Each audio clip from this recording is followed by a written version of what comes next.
বন্ধুরা, প্রত্যেক দিনের কাজগুলোকে যদি আমরা একটু বুদ্ধি খাটিয়ে করতে পারি, দেখো সংসারের কিন্তু একটি কাজও আমাদের আর তখন কঠিন মনে হবে না। সংসারের সমস্ত কাজ আমরা সময়ের আগেই শেষ করতে পারবো, সেই সঙ্গে আমরা সংসারের জন্য কিছুটা হলেও খরচ কমিয়ে ফেলতে পারবো। এমনই কিছু টিপস আজকে আমি তোমাদের সঙ্গে শেয়ার করব। চলো তাহলে টিপসগুলি দেখে নিই। প্রথম যে টিপসটি শেয়ার করব আদা নিয়ে। অনেক সময় আমরা কিন্তু অনেকটা পরিমাণ আদা বাজার থেকে কিনে নিয়ে আসি, কারণ অনেকটা কিনলে দামটাও কম পড়ে। আর অনেকটা কিনে আনলে দাম কম পড়লেও একটি সমস্যা হয়, কারণ দেখা যায় আদা হয়তো শুকিয়ে যায়, নয় পচতে শুরু করে, নষ্ট হয়। সেক্ষেত্রে কিন্তু কম দামে কিনে এনেও কোনো লাভ হয় না, সেই লসের খাতায় চলে যায়।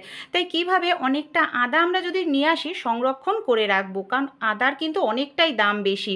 এর জন্য এখানে দেখো আমি একটি পাত্র নিয়ে নিয়েছি, পাত্রের মধ্যে আমি নিয়ে নিচ্ছি বেশ কিছুটা পরিমাণ নুন। সবার প্রথমে আদাটাকে কিন্তু আমি খুব ভালো করে জল দিয়ে ধুয়ে আমি আদাটার জলটা খুব ভালো করে মুছে নিয়েছি। তারপর আদাটাকে আমরা যদি এইভাবে নুনের মধ্যে রেখে দিই ফ্রিজের মধ্যে, তাহলে কিন্তু আদাটা শুকনোও হবে না, পচবেও না। এমনকি 2 থেকে 3 মাস তোমরা এইভাবে আদাটাকে, কাঁচা আদাকে সংরক্ষণ করতে পারবে।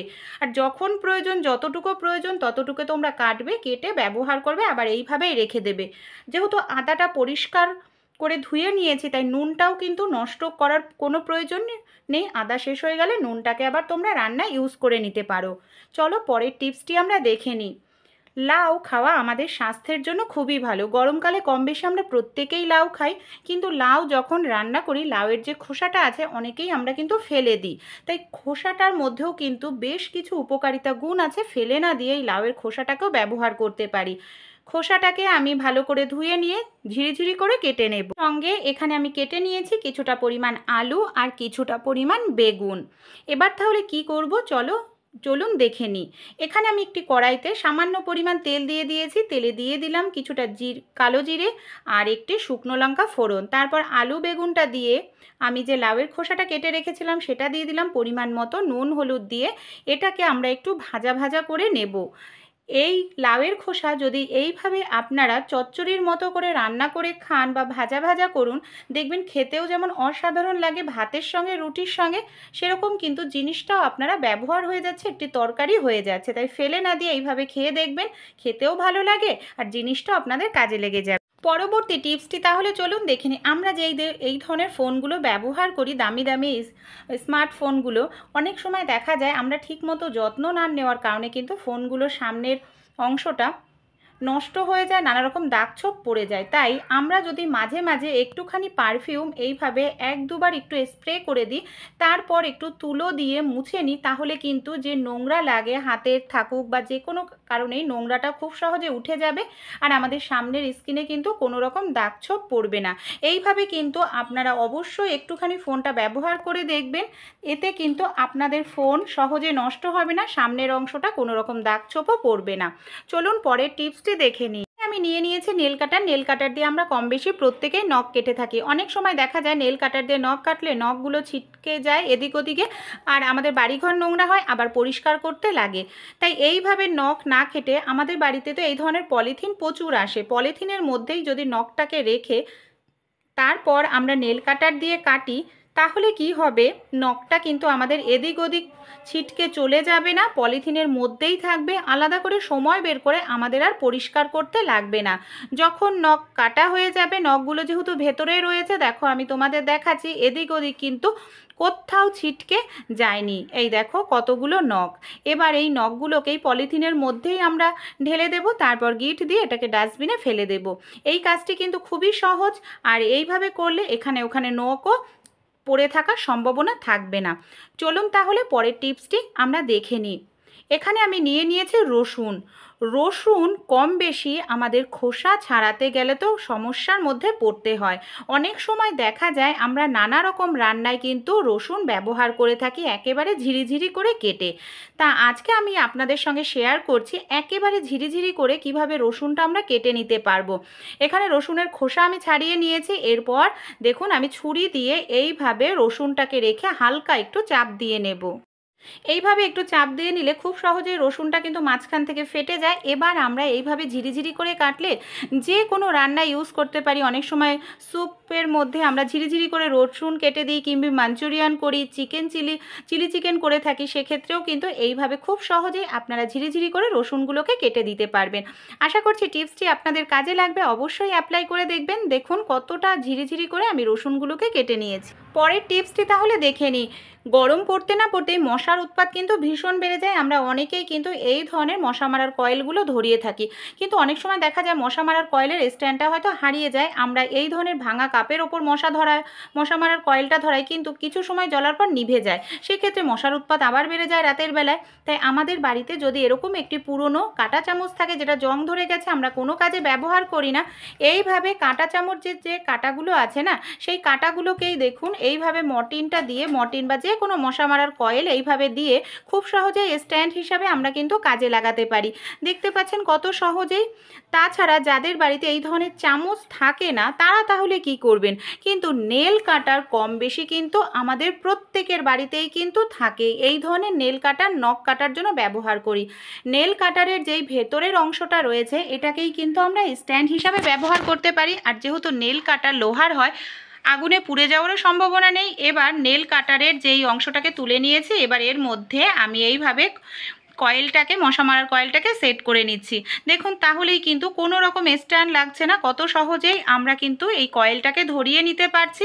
আর কয়েলটা কিন্তু একটুখানি জ্বলে নিভেও যাবে না, দেখতেই পাচ্ছেন পুরোটা কয়েল কিন্তু খুব সহজেই জ্বলবে।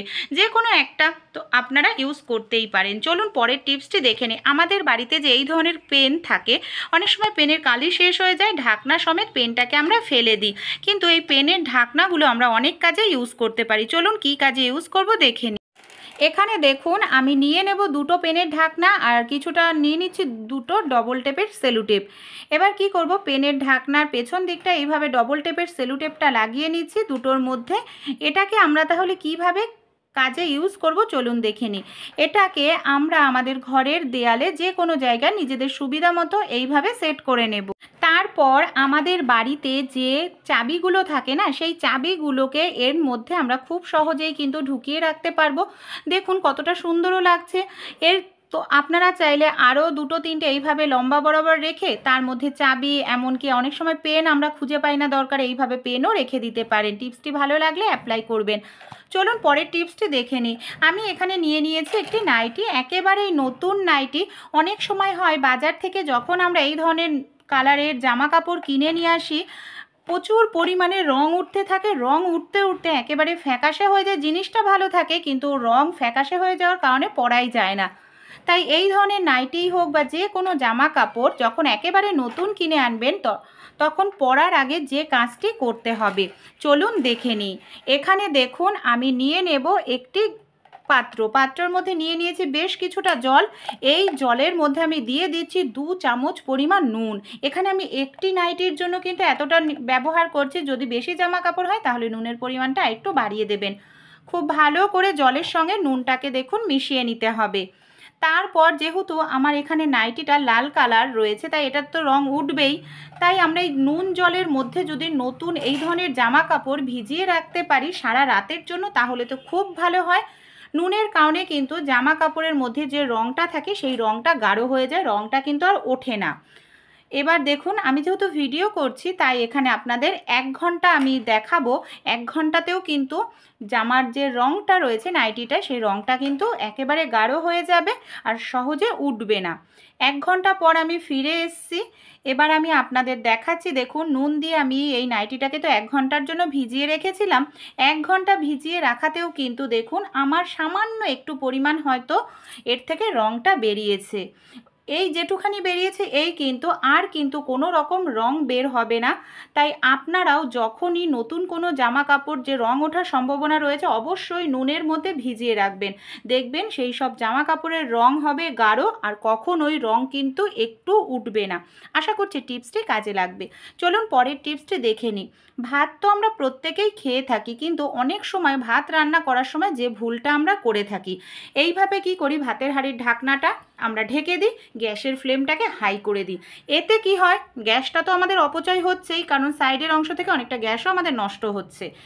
আরও একটি যেটা সমস্যা হচ্ছে, এইভাবে ঢেকে দেওয়ার কারণে ভাতটা ফুটতে শুরু করে, ভাতের যে ফ্যানটা দেখুন ভাতের ঢাকনার হাঁড়ি দিয়ে বেয়ে পড়ে যাচ্ছে। এতে কি হচ্ছে, আমাদের যে রান্নার যে গ্যাসের ঝিকটা রয়েছে, এই গ্যাসের ঝিকটা একেবারে নোংরা হয়ে যাচ্ছে। ফ্যান পড়ে আগুনের কারণে ফ্যানটা পুড়ে যাবে, কালো হয়ে যাবে, আবার ঘষা মাজা করতে লাগবে। এতে কিন্তু দুটো অপচয় হচ্ছে, আমাদের খাটনিও যাবে, আবার গ্যাসটাও অপচয় হচ্ছে। তাই যখন আমরা ভাত রান্না করব, গ্যাসের ফ্লেমটাকে মিডিয়ামে করে দেব। মিডিয়ামে করে দিলে কিন্তু আমাদের ভাতের ফ্যানটা উতলে পড়বে না। আরও একটি কাজ করতে পারেন, আপনারা ঢাকনাটা এইভাবে অর্ধেক করে দেবেন। এর ফলেও কিন্তু ভাতের ফ্যানটা পড়বে না, আর আমাদের গ্যাসের ঝিকটাও নোংরা হবে না। আশা করছি এই ছোট্ট টিপসটি আপনাদের কাজে লাগবে। ভালো লেগে থাকলে আপনারাও অ্যাপ্লাই করে দেখবেন, আপনাদের খাটনিও বেঁচে যাবে, গ্যাসের খরচও বেঁচে যাবে। চলুন তাহলে আমরা পরবর্তী টিপসটি দেখে নিই। এখানে আমি নিয়েছি রসুন, দুটো রসুন। রসুনের খোসা ছাড়াতে আমাদের কম বেশি খুবই কষ্ট করতে হয়, কিন্তু গ্লাসের সাহায্যে আপনারা কি কখনো রসুনের খোসা ছাড়িয়ে দেখেছেন? খুব সহজেই একটি গ্লাসের সাহায্যেই রসুনের খোসা ছাড়িয়ে নিতে পারবো। দুটো রসুন এইভাবে আমি গ্লাসের মধ্যে দিয়ে দিলাম।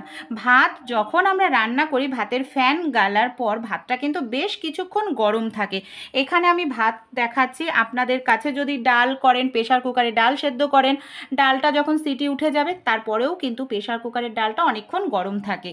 এখানে আমি ভাতের ফ্যান গালিয়ে নিয়েছি, তারপর এই রসুন দেওয়া গ্লাসটাকে আমি ভাতের হাঁড়ি ঠিক মাঝখানে রেখে ঢাকনাটাকে আমি বন্ধ করে দেব। এর ফলে কি হবে, ভাতটা যেহেতু গরম রয়েছে, গ্লাসটাও গরম হবে। গরম ভাপের কারণে আমাদের যে রসুনটা রয়েছে না, রসুনটার খুব সহজেই খোসাটা একেবারে নরম হয়ে যাবে। আমি 10 মিনিট এইভাবে রেখে দেব, 10 মিনিট পর ফিরে আসছি। 10 মিনিট হয়ে গেছে, এবার দেখুন আমি ফিরে এসেছি। এবার গ্লাসটা ভালোই গরম রয়েছে। আমি এইভাবে রসুনের গ্লাসটাকে আমি নামিয়ে নিচ্ছি একটি প্লেটের ওপর। এবার আমি আপনাদের রসুনের খোসাটা ছাড়িয়েও দেখাবো। দেখুন গরম ভাপের কারণে একেবারে নরম হয়ে গেছে রসুনের খোসা। কত অল্প সময়ের মধ্যে আপনারা রসুনের খোসাগুলো কিন্তু ছাড়িয়ে নিতে পারবেন। কোনো রকম নখই ব্যবহার করতে লাগবে না। নখ ব্যবহার করা ছাড়াই আপনারা অনেকটা পরিমাণ রসুন অল্প সময়ের মধ্যে ছাড়িয়ে নেবেন, কিংবা এই এতটা রসুন ছাড়াতে কিন্তু আমাদের অনেকটা সময় লাগতো। তাহলে এই টিপসটি অবশ্যই আপনারাও একবার অ্যাপ্লাই করবেন, আশা করছি আপনাদেরও কাজে আসবে। দেখুন আমি কত সহজে রসুনের খোসাগুলো দেখুন ছাড়িয়ে নিতে পারছি। হালকা একটু আঙুল দিয়ে এই করলেই কিন্তু রসুনের খোসাটা ছেড়ে যাচ্ছে।